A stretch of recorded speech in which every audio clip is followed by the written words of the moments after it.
Welcome to Take 5, your 5-minute inspirational message from Solid Rock Drogheda.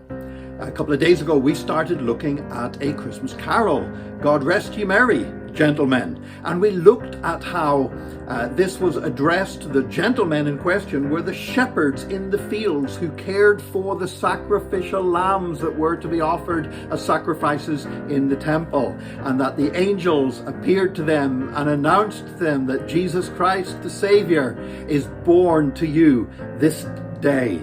And that he came to save us all from Satan's power when we had gone astray, with tidings of comfort and joy. Now, there was a verse that I used yesterday, and you might have heard it and thought, well, hang on, that doesn't even rhyme. And it's a verse that actually doesn't get sung that often because carol singers think, well, it doesn't rhyme. The shepherds at those tidings rejoiced much in mind, and left their flocks a-feeding in tempest, storm, and wind, and went to Bethlehem straightway, this blessed babe to find. Now you're probably thinking, how wind doesn't rhyme with mind or find. And you're quite right, today it doesn't, but 500 years ago it did. Do you know, if we could get in a time machine and travel back 500, even 400 years, we would be very hard-pressed to carry on a conversation with anyone, even though they were speaking English and we were speaking English, because words used to be pronounced very differently. And there was something took place called the Great Vowel Shift, where people began to pronounce words differently until we reached how they pronounce them today. So, for example, back then, a goose was pronounced as goas. A house was pronounced as hoose. Your feet were pronounced as your fate. I know some people up in Ballymena in Northern Ireland who still call them that. Where mice were called meese, and wind was pronounced waned. And so it was quite possible in those days to sing about the waned to rhyme with mind and find. But today, of course, we struggle with that. And so again, it's a shame because there's a verse that really speaks about these shepherds making their way, leaving their flocks and making their way to Bethlehem to worship Jesus. And that gets a little bit lost because people get worried about the rhyming. But then the final verse of this carol says this. It says, "Now to the Lord sing praises, all you within this place, and with true love and brotherhood each other now embrace. This holy tide of Christmas all other doth deface." What does that mean?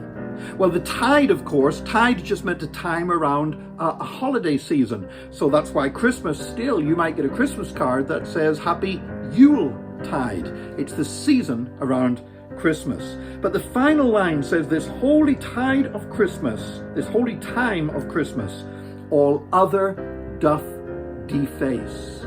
Because the word deface meant to basically blot out any other memory, anything else you might be looking at. In fact, this was 500 years ago, and in a Christmas setting, this was exactly the same sentiment that's expressed in a chorus that some of us still sing today, that says, "Turn your eyes upon Jesus, look full in his wonderful face, and the things of this earth will grow strangely dim in the light of his glory and grace." And what the song is saying is this, that this announcement that the angels brought to the shepherds, that the Son of God was born, and that they were to come and to worship him alongside his mother Mary, that this wonderful news eclipses every other piece of good news. Everything else we could ever aim for, hope for, every ambition we might have must give way to this most wonderful thing of turning our eyes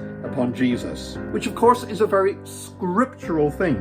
You know, in Hebrews chapter 12, it says, "Therefore, since we are surrounded by such a great cloud of witnesses, let us throw off everything that hinders and the sin that so easily entangles.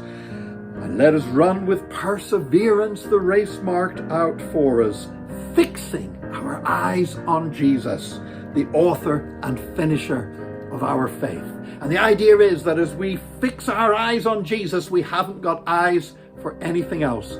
And that's what this Christmas carol, God Rest Ye Merry, Gentlemen, is saying. It's saying we fix our eyes on Jesus. And when we've got eyes for Jesus, we haven't got eyes for anything else. Nothing's going to take his place, because he is worthy of all of our attention and all of our praise, which I believe is a truly great theme and a truly great message for a Christmas carol. We're going to look at another carol tomorrow, so please join us again then for another Take 5, your 5-minute inspirational message from Solid Rock Drogheda.